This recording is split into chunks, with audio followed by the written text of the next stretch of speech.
ರಾಜ್ಯದ ಮುಖ್ಯಮಂತ್ರಿ ಒಬ್ಬ ರೈತ ಸಂಘದಿಂದ ಹೋದಂತ ಯಾವುದೋ ಈ ಮೈಸೂರು ಜಿಲ್ಲಾ ಪ್ರಧಾನ ಕಾರ್ಯದರ್ಶಿ ಆದಂತಹ ವ್ಯಕ್ತಿ, ರೈತ ಸಂಘದ ಒಡನಾಟ ಇದ್ದಂತಹ ವ್ಯಕ್ತಿ ಪ್ರತಿಯೊಂದು ಸಂದರ್ಶನಗಳು ಹೇಳ್ತಾರು, ನಾ ಪ್ರೊಫೆಸರ್ ನಂಜುಂಡಸ್ವಾಮಿ ಅವರ ಜೊತೆ ಒಡನಾಟ ಒಳ್ಳೆ ರೀತಿ ಇತ್ತು.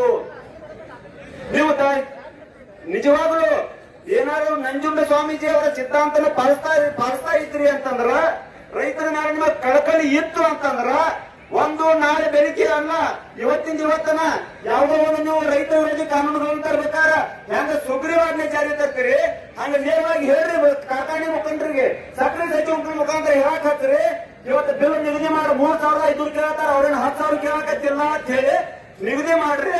ನಿಗದಿ ಮಾಡಿ ನೀವು ನಾಳೆ 1 ತಾರೀಕು ಫ್ಯಾಕ್ಟ್ರಿ ಪ್ರಾರಂಭ ಮಾಡ್ರಿ, ಅಲ್ಲಿ ಗೊತ್ತಂತ ರೈತರು ಕಳಿಸ್ರಂತೆ ಆದೇಶ ಮಾಡ್ರಿ. ಒಂದ್ ಇಲ್ಲ ನಿಮ್ಮ ಏನಾರ ನೈತಿಕತೆ ಇದ್ರೆ ನಾಳೆ ಮೇಲೆ ರಾಜೀನಾಮೆ ಕೊಟ್ಟು ಬಿಡ್ರಿ.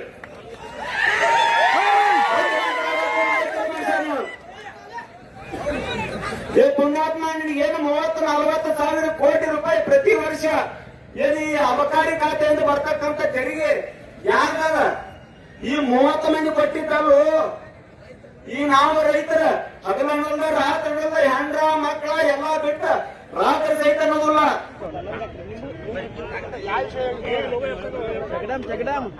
ಇವತ್ತಿನ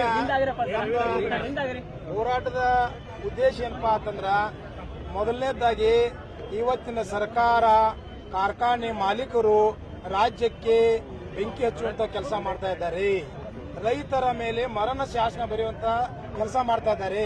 ಇವತ್ತಿನ ದಿವಸ ಪಕ್ಕದ ಮಹಾರಾಷ್ಟ್ರ ರಾಜ್ಯ 3,500 ರೂಪಾಯಿ ಕಬ್ಬಿನ ದರ ಘೋಷಣೆ ಮಾಡಿದರು.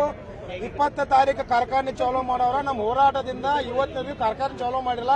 ಇವ್ರಿಗೆ ಏನಾರ ಸ್ವಲ್ಪ ಸರ್ಕಾರಕ್ಕೆ ಕಣ್ಣು ಕಿವಿ ಮೂಗ ಮಾನ ಮರ್ಯಾದೆ ಅನ್ನೋದು ಇತ್ತಪ್ಪ ಅಂತಂದ್ರ, ನಾಳೆ ನವೆಂಬರ್ 1ನೇ ತಾರೀಕು ನಮ್ಮ ಜಿಲ್ಲೆಯ ರಾಜ್ಯದ ರಾಜ್ಯೋತ್ಸವ ದಿವಸ ರೈತರಿಗೆ ಸಿಹಿ ಸುದ್ದಿ ಕೊಟ್ರೆ ಒಳ್ಳೇದು.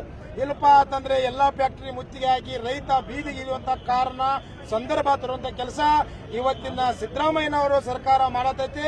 ದಯವಿಟ್ಟು ಯಾವುದೇ ಕಾರಣಕ್ಕೆ ಎಚ್ಚೆತ್ತು ಕೊಟ್ಟ ಇವತ್ತು ಏನಾರ ಅವರು ರೈತರ ಅನ್ನ ಉಣ್ಣಾತೀರಪ್ಪ ಅಂತಂದ್ರ, ಜೀವ ರೈತರ ಹೆಸರ ಮೇಲೆ ಬದುಕಾತೀರಂದ್ರ ರೈತಿಗೆ ಮಹಾರಾಷ್ಟ್ರ ಮಾದರಿ ಒಳಗ ಬೆಲೆ ಕೊಡಲೇಬೇಕು.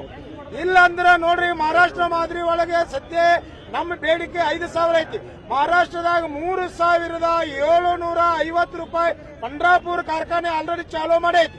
ಒಬ್ರು 3,500 ಮಾಡ್ಯಾರ. ಎಲ್ಲಾ ಮಾಡ್ತು ಅಂತ 10 ತಾರೀಕು ಗಡುವು ಕೊಟ್ಟಿದ್ದಾರೆ ನಮ್ಮ ರಾಜು ಶೆಟ್ಟಿ ಸರ್, ಮಹಾರಾಷ್ಟ್ರದ MP ಅವರು. ಇವತ್ತು ಕರ್ನಾಟಕದಾಗ ಇವತ್ತು ನೀತಿ ಇಲ್ಲದಂತ ರಾಜಕಾರಣಿ, ಜನ ಒಡೆಯುವಂತ ಇವತ್ತಿನ ಸರ್ಕಾರ, ರೈತರು ಬೀದಿರುವಂತ ಸರ್ಕಾರ. ದಯವಿಟ್ಟು ಏನಾರ ಈ ಸಾರಿ ದರ ಘೋಷಣೆ ಮಾಡದೇ ಇದ್ರೆ ರೈತರು ಕ್ರಾಂತಿಕಾರಿಯಾಗಿ ಹೋರಾಟ